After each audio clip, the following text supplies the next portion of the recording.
तो national assembly was divided into two parts, left wing and right wing.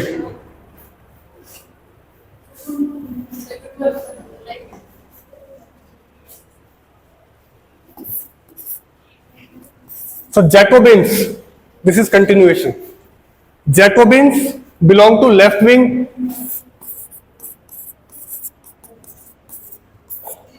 who were radical, violent. On the other hand,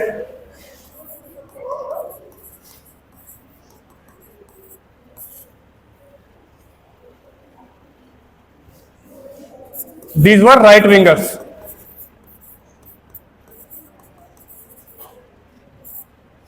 Okay, what was the main demand of Jacobins?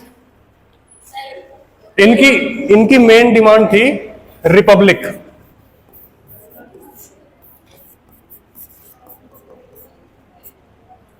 Republic का मतलब there should be no king and queen, सीधा जो भी head of state है he should be elected. ये लोग क्या कह रहे थे कि ठीक है, there should be constitution, rules and regulations भी होने चाहिए, पार्लियामेंट भी होनी चाहिए, but at the same time राजा को भी रखो.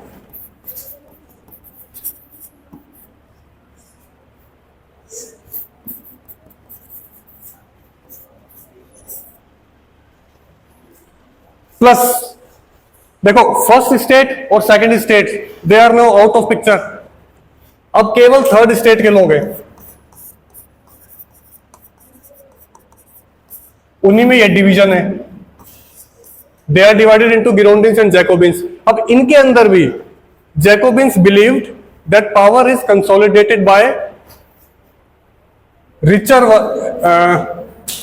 क्लास ऑफ नेशनल असेंबली या थर्ड स्टेट. जो थर्ड स्टेट के ही जो अमीर लोग हैं उनके पास ज्यादा पावर कंसोलिडेटेड है. ये भी इनकी एक सोच है, इनका मानना है ऐसा. अब देखो, ये सब कुछ चल ही रहा था, जैकोबिन्स, गिरोंडिन्स, इनके बीच में सब कुछ चल ही रहा था, लेकिन और राजा भी कुछ हद तक वीक हो चुका था. तो उसके बाद 1791 में क्या हुआ,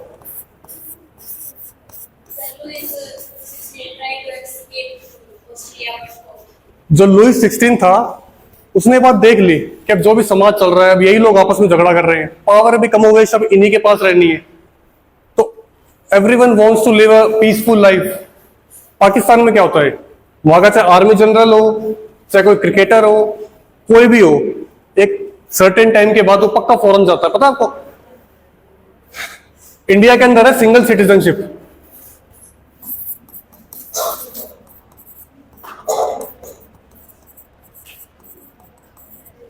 और पाकिस्तान के अंदर है ड्यूअल सिटीजनशिप.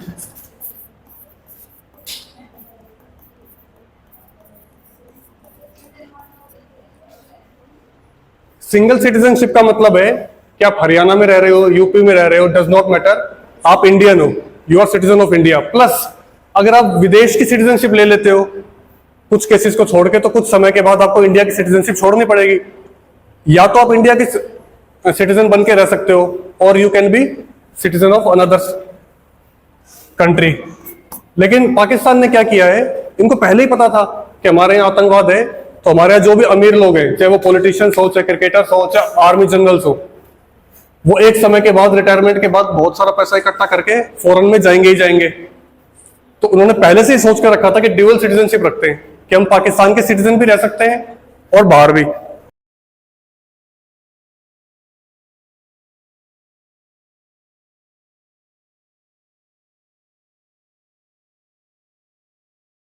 तो उसकी इंडिया की छूट जाएगी. पाकिस्तान से इंडिया आ रहा है तो उसको मिलेगी, बहुत मुश्किल है.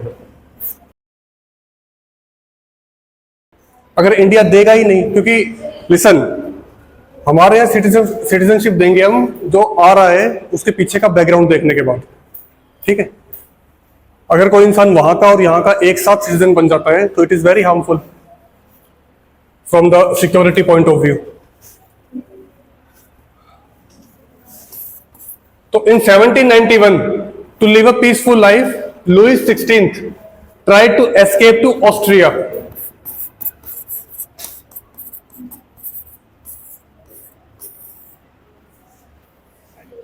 देखो, सिचुएशन चाहे जितनी भी खराब हो, कहीं पे भी, चाहे किसी स्पोर्ट्स में या फिर कहीं पे भी, जो लीडर होता है ना, लीडर, उसके कंधे कभी नहीं गिरने चाहिए, सिचुएशन से जैसी भी हो। मतलब लीडर की क्वालिटी ही ये है कि वो हमेशा अपनी टीम को ये विश्वास दिला के रखेगा कि अभी भी हम यहां से भी जीत सकते हैं। लीडर की डेफिनेशन क्या होगी? A person who can pull out best out of his colleagues, जो अपनी टीम से बेस्ट परफॉर्मेंस निकलवा सके। अब जब राजा, अब तक राजा था, अब तक आधे लोग कह रहे थे कि राजा को रहने दो, कॉन्स्टिट्यूशनल मोनार्की कर लेते हैं। लेकिन जब राजा, उन्होंने देखा अपना राजा ही भाग रहा है, जब राजा ही भाग रहा है, तो जो जैकोबिन्स थे, इनकी बात ऊपर आ गई। इन्होंने उनसे कहा कि भाई अगर आप भाग ही रहे हो, अगर हमारा राजा ही भाग रहा है, तो अब जरूरी क्या है? अब हम रखेंगे रिपब्लिक, राजा की कोई जरूरत ही नहीं है। और राजा भाग रहा है, इसका एक मतलब और भी है कि राजा कमजोर है। तो इसका फायदा उठा के इन जैकोबिन्स ने रिवोल्ट किया, या कह लो कि प्रोटेस्ट किया। तो जब ये प्रोटेस्ट कर रहे थे, अब देखो, घोड़ा कितना भी बूढ़ा हो, गधे से तो अच्छा ही होता है। अब राजा कितना ही वीक हो, इनसे तो मजबूती है। तो जब इन्होंने आंदोलन किया, तो इनको कंट्रोल करने के लिए, सप्रेस करने के लिए, Louis 16th send national guards.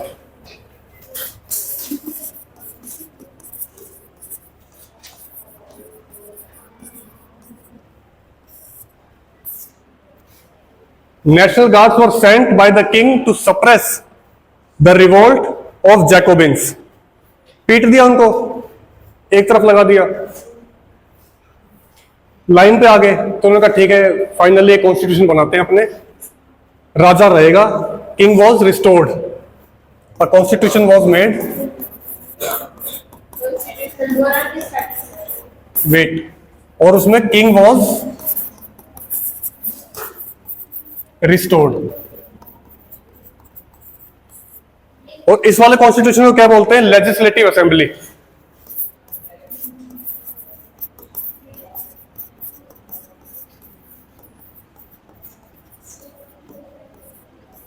अब देखो,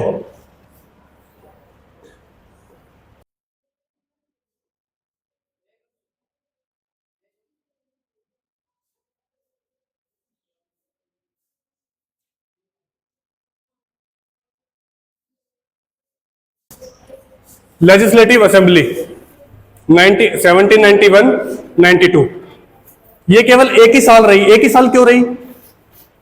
this remained only for 1 year. इसका रीजन ये था क्योंकि जब ये असेंबली बनी, so there was conflict within the party. कुछ लोग कह रहे थे रिपब्लिक होना चाहिए, नहीं होना चाहिए, कुछ ने रिवोल्ट किया। अब रिवोल्ट को अगर आप दबा भी देते हो, उसके बाद में नाराजगी तो रहती है, लोगों की अपनी आइडियोलॉजी तो रहती है। तो ये finally legislative assembly was failed, और ये केवल this could sustain only for 1 year.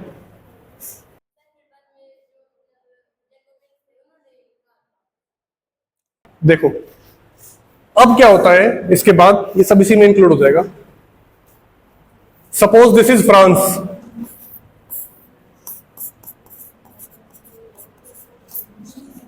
यहां पे मोनार्की है, there is a king.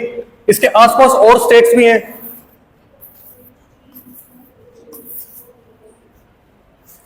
In states में भी मोनार्की है, इसमें भी कोई ना कोई किंग होगा।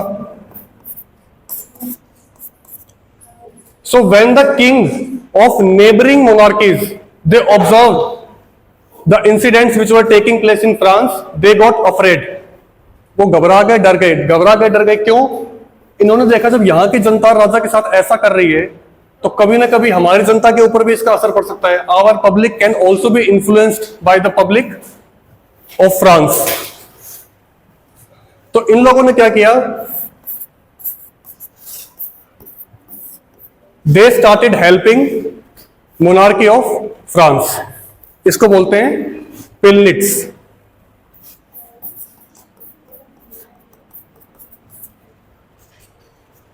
Declaration of Pillnitz. And France was attacked by Austria,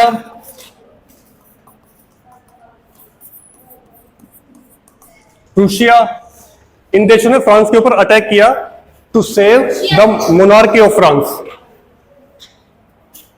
अब देखो बात सुनो, पब्लिक पहले से ही नाराज थी, पब्लिक को पता था हमें राइट्स नहीं मिल रहे।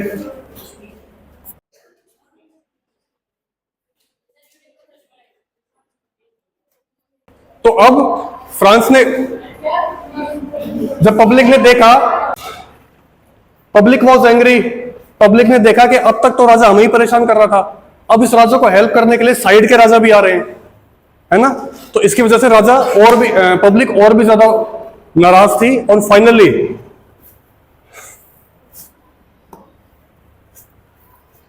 पब्लिक ने अपने राजा को कैप्चर कर लिया।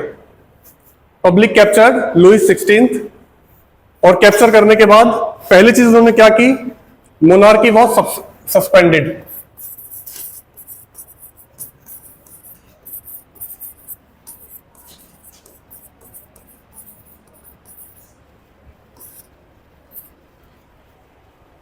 सेकेंड चीज, they put king to trial, राजा के ऊपर केस चलाया, उसको मतलब जुडिशियल प्रोसेस के थ्रू जाने के लिए मजबूर किया। एंड फाइनली जो उम्मीद थी वही हुआ, उसको king was sentence to death, was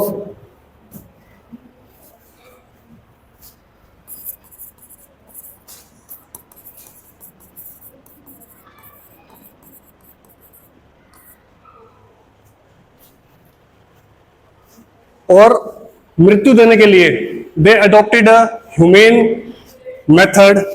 ये आपसे क्वेश्चन में भी पूछा जाता है, जिसको बोलते हैं गुलेटिन। गुलेटिन में क्या होगा, जैसे suppose there is a structure, यहां पे कल्प्रिट की गर्दन रख के और ऊपर से एक शार्प ऑब्जेक्ट, हाँ, ऊपर से चाकू जैसा छोड़ देंगे और उसकी गर्दन कट जाएगी, ठीक है। तो guillotine was introduce in French revolution, ये भी पूछ लेते हैं कि ये कब इंट्रोड्यूस किया गया, ठीक है। अब जब साइड के मोनार्कीज ने देखा कि राजा को मार ही दिया, अब ये तो हद हो गई, अब तक तो परेशान ही कर रहे थे लेकिन अब तो मार ही दिया, तो अब आसपास की जो मोनार्कीज थी उन्होंने फुल फ्लेज्ड अटैक किया, किसके ऊपर, फ्रांस के ऊपर। इसे कहते हैं war of first coalition.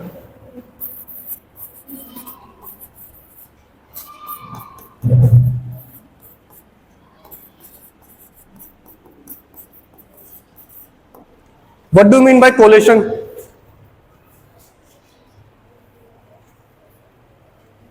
What do you mean by coalition? It is group. जैसे हमारे यहाँ जब पार्टीज इलेक्शन जीतती हैं तो जैसे कोलिशन, एनडीए कोलिशन है, यूपीए कोलिशन था, ऐसे इंडी गठबंधन आज के टाइम में वो एक कोलिशन है, यानी ग्रुप ऑफ पार्टीज या फिर किसी भी तरीके का ग्रुप। तो इसमें ग्रुप तो था ऑस्ट्रिया, रूसिया, आपका स्पेन, जो और भी मोनार्कीज थी आसपास की, और एक तरफ कौन था, अकेला फ्रांस, ठीक है। अब इस बात को ध्यान रखना, war of first coalition start हो गई है राजा को गुलेटिन करने के बाद। अब इस चीज को बिल्कुल दिमाग में रखना। अब लड़ाई तो बॉर्डर पे चल रही है, फ्रांस की तरफ से भी फौज गई होगी, उस फौज का भी कोई राजा होगा, सॉरी सेनापति होगा, लीडर होगा, कमांडर होगा। अब वो फर्स्ट कोलिशन की वॉर एक तरफ चल रही है और कंट्री के अंदर एक नई गवर्नमेंट बनती है। किसकी गवर्नमेंट बनेगी? अब राजा को तो मार दिया, तब ऑब्वियसली जैकोबिन्स की गवर्नमेंट बनेगी। इससे पहले गवर्नमेंट बन रही थी नेशनल असेंबली में गिरोंडिन्स की, एक तरीके से उसमें liberals were dominating in that government. Now Jacobins came into power. मतलब जैकोबिन्स केम इनटू पावर, ये बिल्कुल सही सेंटेंस नहीं, यहां पे कह लो कि गवर्नमेंट तो थर्ड स्टेट वालों की है। अब थर्ड स्टेट में ही पहले तो लिबरल्स डोमिनेट कर रहे थे, नाउ जैकोबिन्स आर डोमिनेटिंग। इन्होंने एक नया कॉन्स्टिट्यूशन बनाया, रिपब्लिक कॉन्स्टिट्यूशन, जो that was fully Republic in nature.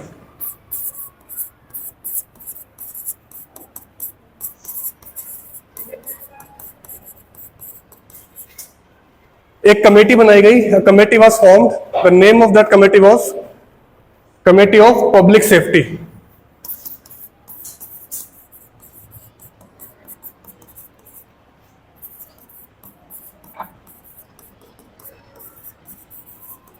अच्छा देखो, जब राजा थे, एलीट क्लास थी, क्लर्जीज थे, जब भी ये लोग परेशान थे, जब नेशनल असेंबली आई उसके अंदर भी ये लोग परेशानी थे। अब इतनी मुश्किल से पावर हाथ में आई है, और सत्ता का नशा बहुत खतरनाक होता है।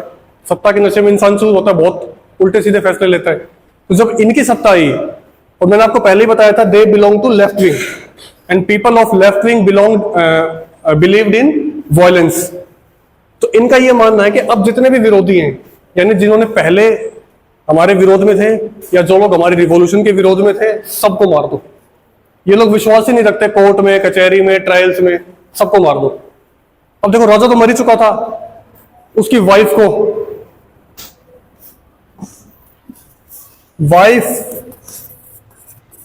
ऑफ किंग, उसको बुलेटिन कर दिया, उसको ही मार दिया।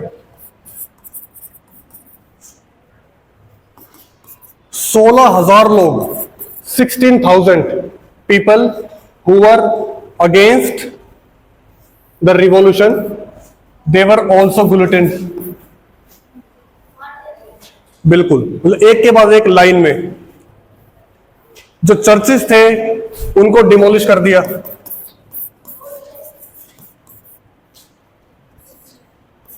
चर्चेस वर डिमोलिश्ड, यस।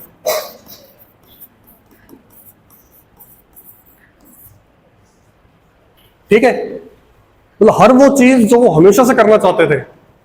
इसलिए कहते हैं कि आइडियोलॉजी को पहचानो, कहीं कोई ऐसी आइडियोलॉजी सत्ता में ना आ जाए जो सब कुछ खत्म कर दे। ठीक है, और एक इन्होंने एक नया कैलेंडर बनाया था, वो आपको मैंने क्लास में भी लिखवाया हुआ, न्यू कैलेंडर, यस।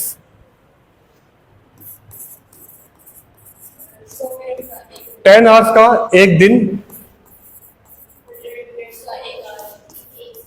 100 मिनट्स का एक आवर का 1 वीक। मतलब बिल्कुल तानाशाही, जो चाहा वो किया, नया कैलेंडर, नया तरीका, सब कुछ।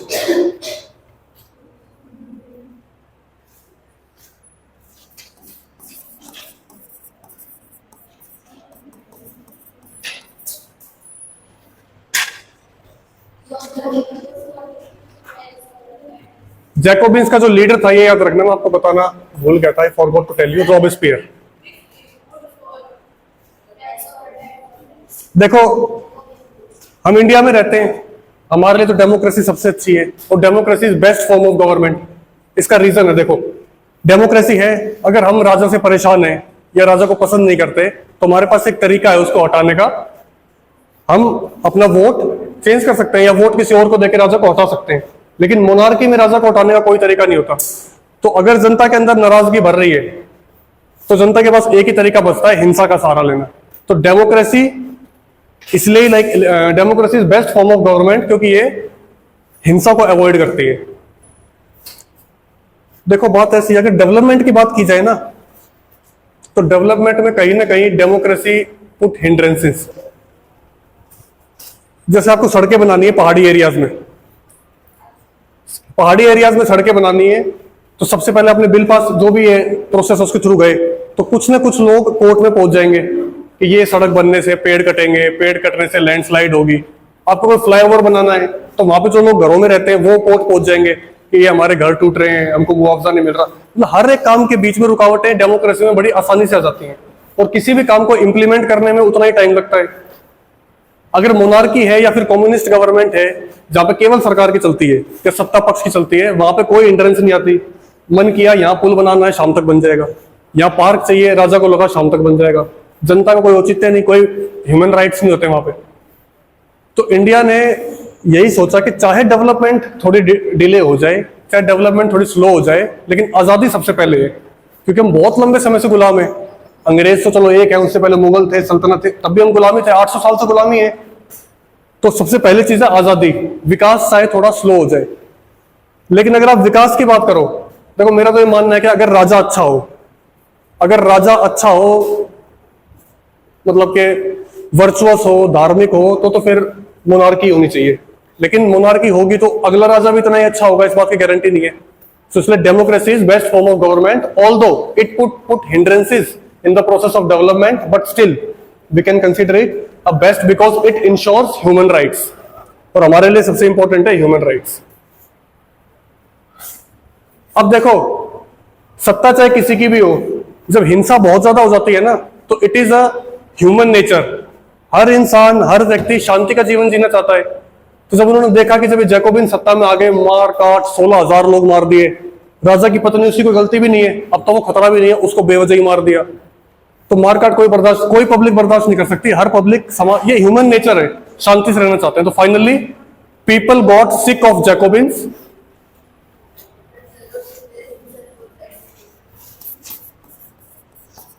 people got sick of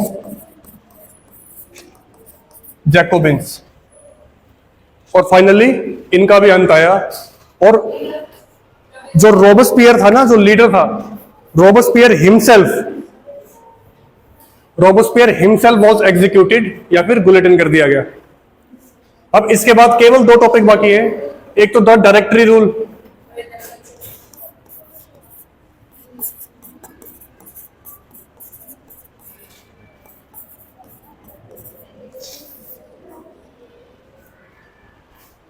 अब देखो उन्होंने देख लिया कि जैकोबिन से देश नहीं चला, पब्लिक जैकोबिन से थक चुकी थी।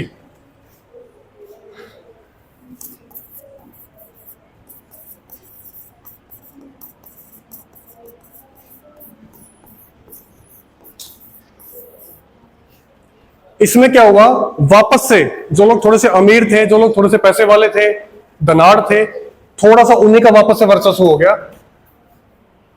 The people who were little bit affluent middle class, थोड़े से rich,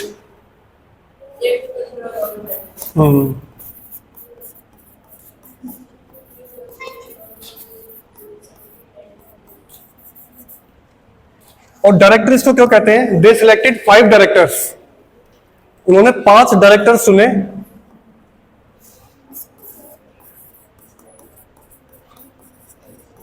and these 5 directors were responsible for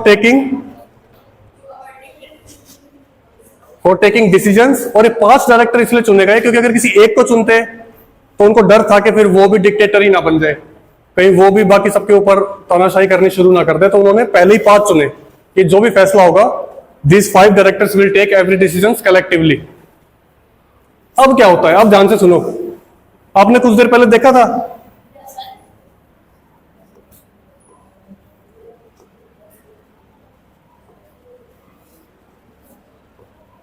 देखो ये वॉर ऑफ फर्स्ट कोलेशन, मैंने कहा था इसको दिमाग में रखना, वॉर ऑफ फर्स्ट कोलेशन को। अब जब डायरेक्टरी रूल चल रहा था, उसी time war of first coalition खत्म हो गई, और उसका रिजल्ट क्या हुआ कि फ्रांस ने अकेले आसपास वाली मोनार्कीज को हरा दिया। ठीक है, अब एक बात बताओ, कोई भी युद्ध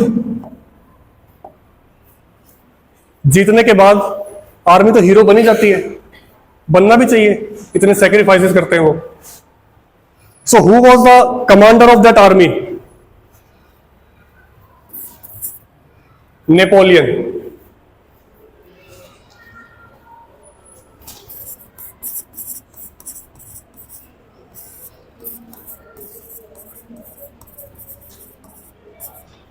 थर्टी ईयर्स ओल्ड कमांडर, और इसने फाइनली फ्रांस की आर्मी को जीत दिलवाई। And the war of first coalition was, France was victorious in that. अब नेपोलियन को क्या लगा, देखो जैकोबिन्स फेल हो गए, डायरेक्टरी रूल भी इतना अच्छा नहीं चल रहा, तो ये बेस्ट टाइम है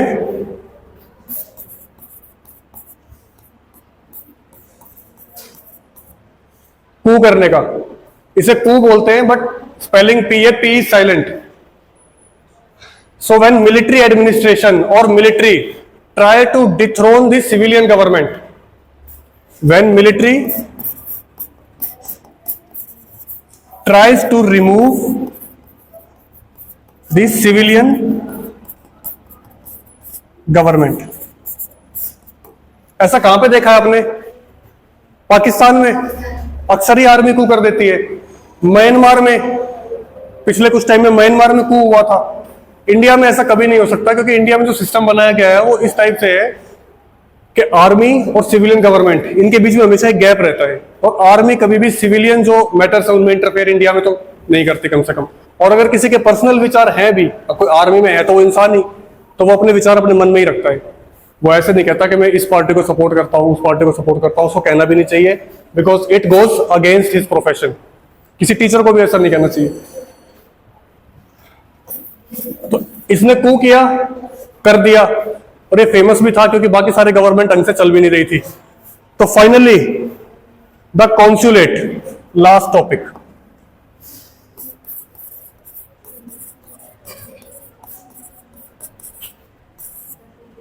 नेपोलियन ने 3 कॉन्सुल्स बनाई फ्रांस में, and who was the first consul of France? Napoleon.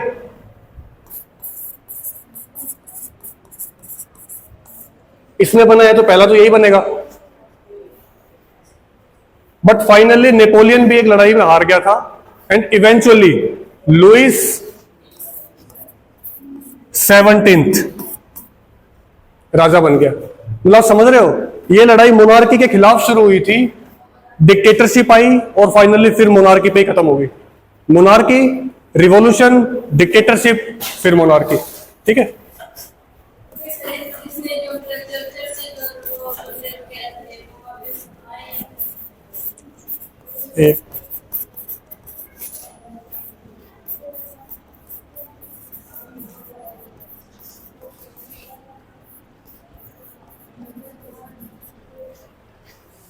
एक सर्कुलर फॉर्म है।